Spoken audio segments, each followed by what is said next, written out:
তো এটা হলো একটি ব্যাটারি ফ্যান, যেটা দুটি মুড আছে, একটি আছে লো মুড, একটি আছে হাই মুড। এটা হচ্ছে 12 ভোল্ট চার্জার।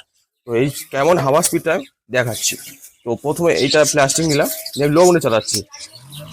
লো মুডে তো এরকম ফলাফল দিচ্ছে, হাই মুডে। তো প্রথমে একটি এরকম গোল কাটা নিয়ে নেবো, নিয়ে ড্রিলের মুখে ফিটিং করে নেবো।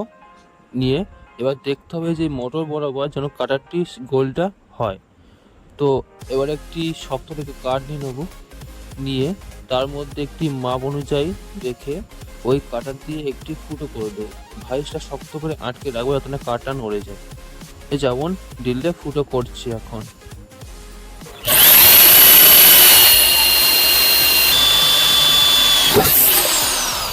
তো যেমন সুন্দরভাবে ফুটো হয়ে গিয়েছে, এবার মাথার অংশটিকে করার দিয়ে কেটে দেবো যাতে ওর মধ্যে মোটরটি শক্তভাবে বসাতে পারে। মোটরটি ঠিকঠাক দেখে নেবো কিরমভাবে ফিট হয়েছে, যেমন একদম অ্যাকুরেট ফিট হয়েছে। এই মাথা দিয়ে কি শক্ত কিছুতে লাগিয়ে দেবো। সুইচ বোর্ডের যে ক্যাবিনেটগুলি হয় এরকম একটি ক্যাবিনেট নেবো, যার মধ্যে কাঠটি উচ্চতা অনুযায়ী কেটে নেবো, যাতে মোটরটি ফিটিং করলে কত কি উচ্চতা সেইভাবে আমরা দেখে ওটা করার দিয়ে কেটে নেবো। তো আমি একটা আন্দাজ মতন দাগ করে নিয়েছি, এবার সেরকম বুঝে একটা করার দিয়ে কেটে নিলাম।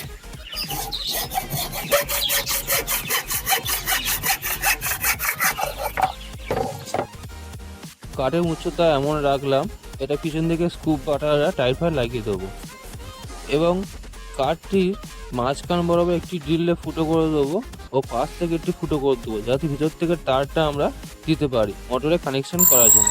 তো যেমন ফুটো করছি,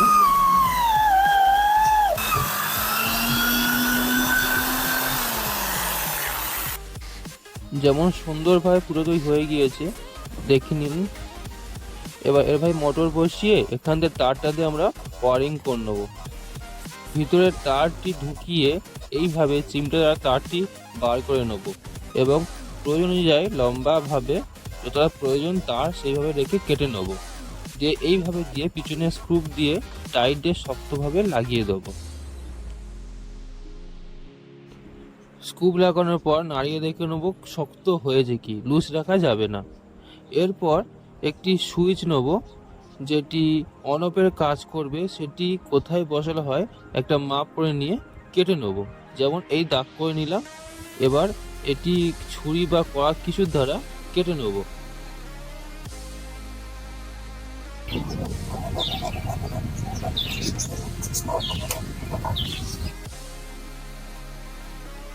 সুইচের খাপ তৈরি করার পর সুইচটি ওই খাপে চেপে লাগিয়ে দেবো। যদি লুজ থাকে তো পিছনে আঠা লাগাতে পারেন। এবার একটি 12 ভোল্টের ফিমেল সকেট নেবো, সেটি লাগানোর জন্য একটি ছিদ্র করে নেবো, কাঁচি দিয়ে বড় করে নিতে পারেন আপনারা। এবার সেটিও শক্তভাবে লাগিয়ে দেবো। এবার এই পাখাটির ব্যাটারি হিসাবে দিচ্ছি লিথিয়াম ব্যাটারি, যদি 3.7 ভোল্টে কাজ করে। তো এইটি আমরা 3টে ব্যাটারি নিয়ে সিরিজ কানেকশন করে দেবো, অর্থাৎ এর মাইনাস ওর প্লাস, এর মাইনাস ওর প্লাস। এইভাবে 12 ভোল্টে আমরা আউটপুট পাবো। ব্যাটারিটিকে শক্তভাবে লাগানোর জন্য একটি কেবিল টাই নেবো, দুটি নিয়ে দুধারে এভাবে ছিদ্র করে নিয়ে সেটি শক্তভাবে আটকে দেবো, যাতে ব্যাটারিটা নড়ে।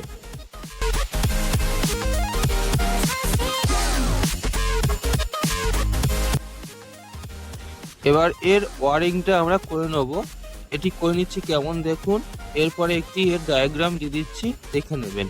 ওই ইন্ডিকেটর হিসাবে একটি এরকম এলইডি ব্যবহার করব, যেটি লাইট যাতে ফ্যানটি চার্জ দেওয়ার সময় লাইটটি জ্বলে বুঝতে পারে যে ফ্যানটি চার্জ হচ্ছে। তো ডায়াগ্রামটা এখানে দিয়ে দিচ্ছি, দেখে নিন। তো এবার দেখে নেবো লাইটটি কেমন চার্জে জ্বলছে, যেমন হলুদ কালার লাইটটি জ্বলছে, এটা ইন্ডিকেট করছে। এবার এটা আমরা খামের প্রয়োজন অনুযায়ী অ্যাসেম্বল করে নেবো। তার আগে মোটরটি শক্তভাবে লাগানোর জন্য একটি টিন কেটে নেবো, নিয়ে যার দুপাশে স্ক্রু বা পিরেক দ্বারা শক্ত করে লাগিয়ে দেবো। তো লাগানো হয়ে গিয়েছে। এরপর মোটর যে কানেকশনটি আছে সেটি করে নেবো, যেরকম এর প্লাসে প্লাস মাইনাসে মাইনাস দেবো, পাকা যাত্রা রিভার্স করে এই কারণে। এবার লাইটটি এই বরাবর লাগিয়ে দিলাম, যেটা মানে ইন্ডিকেটর লাইট। তো ফ্যানটি ওয়ারিং পুরো কমপ্লিট, এটি এবার স্ক্রু দিয়ে পুরো অ্যাসেম্বল করে দেবো। তো ব্যাটারিটি শক অ্যাবজর্বার স্ট্যান্ড হিসাবে আমি 4টি বোতলের যে ছিপিগুলো হয় এটি ব্যবহার করছি। এটি গ্লুগান স্টিক আটা দিয়ে এর গায়ে শক্তভাবে লাগিয়ে দিলাম। ঠিক দেখতে এরকমই হবে, যাতে এটা